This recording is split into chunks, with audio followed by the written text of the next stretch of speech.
So, I'm wondering if you've had the experience of having a conversation with someone around a particular issue or something happening in the world, and you discover that you are in completely different versions of reality. So, maybe you're tapped into totally different sources of information, or you're perceiving and relating to things in completely different ways, which might have you either doubting what it is you're seeing or questioning the sanity of the person that you're talking to. So, what I'm speaking to here is just how challenging it is these days for us to have conversations around our shared reality. Now, there's a variety of reasons for this phenomenon, too many to talk about right now. But if you think back to, let's say, 30 years ago, I'm choosing 30 years because I think that's roughly the time when the internet came in. And there was a much greater sense of a consensus reality just because there was way less access to information. We were getting all the same news and, other reasons as well. We were less globalized, we were less individualized. And so when we came together to have conversations about issues and things happening in the world, there wasn't that level that we are dealing with now of questioning the reality of whatever it is we're seeing or whatever someone else is seeing.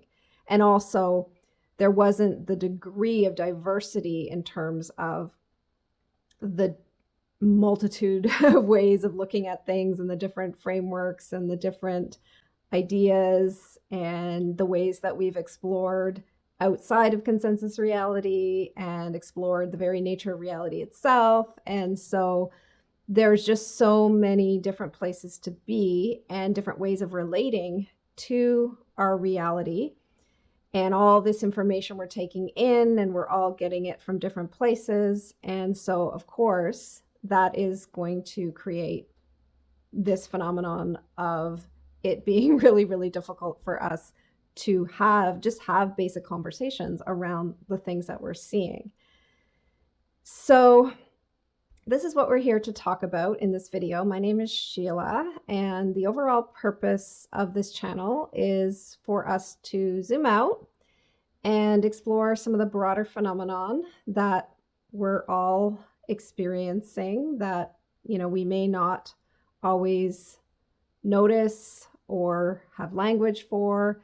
I know we do have conversations around this, but there are very specific types of conversations that we have, a lot to do with how we engage with information, fake news and all of that, which is part of this conversation. But I kind of want to go a little bit more foundational to start and sort of expand out a little bit more, because the interesting thing about the types of conversations that we have when we're addressing some of these issues is that whatever version of reality or whatever framework we're working with means we're going to have a different conversation about this, right? So that's why I want to start off a little bit more foundational with how we can approach these conversations differently and some basic things that can help us really get a better understanding of where we're all coming from. But before we get into that, I just want to talk about why it's so important for us to have conversations around our shared reality. Because I know there's been a trend towards avoiding certain topics, not wanting to try too hard to convince anyone to see things our way, staying amongst like-minded people, and protecting our boundaries around how much information we're taking in or how much negativity we're focused on in terms of what's going on in the world. But I think we're also seeing a lot of the side effects of not having these conversations. And so I don't want to negate those things because they're definitely important to consider. But number one, there are just certain things that we need to negotiate within our shared reality. So it's kind of unavoidable. So whether it's at work or decisions that are being made within a community, there are many practical reasons why we need to be able to come together and have conversations to solve problems and to address the issues that affect all of us. The other thing that I think we take for granted is just how important those initial casual conversations that we have about what we're experiencing, what we're seeing, what we're feeling. And I think it's a very natural thing for us to do, to talk to each other about everything as a way to process what we're seeing, as a way to make sense of things, and as a way to gauge the level of urgency and, to what degree do we need to respond, if at all. And this is where I think when these conversations get shut down because they're so difficult to have and we just don't really get very far with them, or you're seeing something that seems to be very important and, something that you feel you need to respond to. And when you go to talk to people about it, just to kind of gauge your own response and see if you can get some support for whatever that is, if you're getting a disconnect on that for whatever reason, then it's probably you're probably not going to go further with it. And so even if the response is just having another conversation, I'm not necessarily talking about really big things, but there's little ways I think that we don't even realize, because we tend to think, oh, well, I can't I can't save the world, obviously, and I can't, these big problems, we feel like there's nothing we can do. But I think we take for granted the importance of those little conversations. And when we're not having those conversations, we start to see the effects of that in the world. I think it's almost more important nowadays for us to be having these conversations because of the way that we're taking in information and how easy it is for us to go down certain rabbit holes or get caught in our algorithms and certain ways of seeing things. I think coming together and having conversations, even with those people who are, don't have similar perspectives, is really important for us to kind of get ourselves out of our rabbit holes and start to bring things together. So this brings me to the next thing I wanted to talk about in terms of how we can approach these conversations. And that is just by shifting the focus of these conversations and how we engage.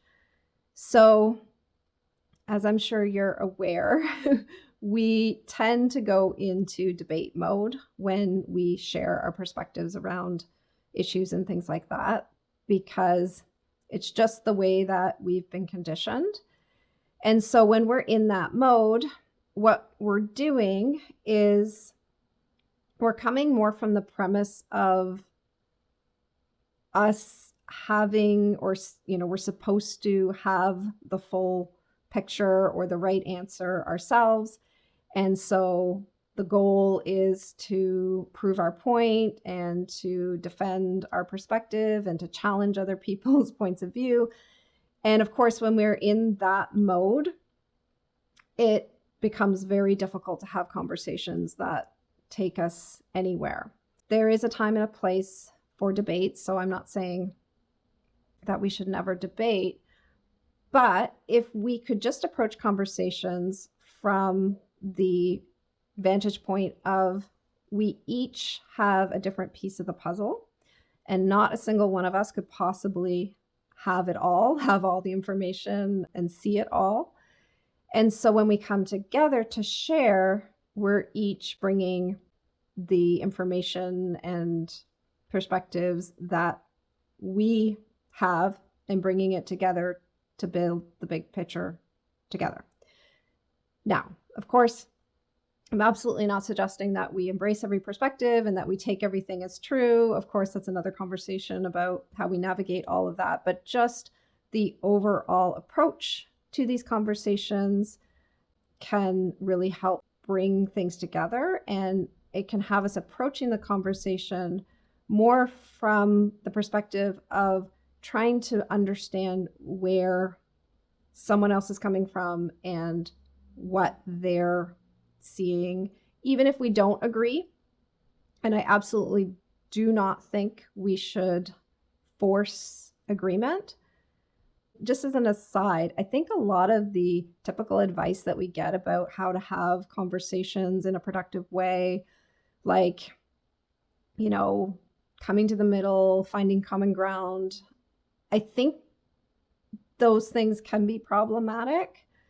And I won't get into all the reasons why, but I think when we try too hard to achieve agreement, if that becomes the main goal, rather than achieving the big picture understanding and taking the time to look at all the different ways of seeing things, when we try too hard to rush that process and come to some kind of, right answer or something like that, there's a lot that can play out with that is very problematic. So we'll talk about that another time. I don't want to make this too long, so I think we're going to continue in the next video. So what I want to talk about is 3 foundational ways that we relate to our experience that can influence the types of information we're drawn to and the types of perspectives we share. And it can really help us better understand where we're each coming from when we come together to have conversations around our shared reality. This can also help us to bring things together and also make important distinctions. And this is actually a really simple piece of a bigger framework that I'm exploring that can help us orient our perspectives. And it's probably the simplest, but the most profound variable that can help us to orient ourselves within these conversations and also get to that foundational level of understanding how we're each relating to reality itself, which I think is one of the reasons why we're struggling so much in these conversations, is because we're trying to have them up here with certain assumptions, and those things are things that we shouldn't be assuming. So we'll have that conversation. I also want to go more into what I was talking about in terms of approaching the conversation from the perspective of building the bigger picture together. That's another conversation, and there's a lot more to talk about. So if you listen this far, thank you so much for listening, and I hope you'll stay tuned. And I'd love to hear any feedback you have and how all this landed for you. And of course, I appreciate any support in helping me get these ideas out there if you think this is a valuable conversation. So I hope to see you in the next video. Take care.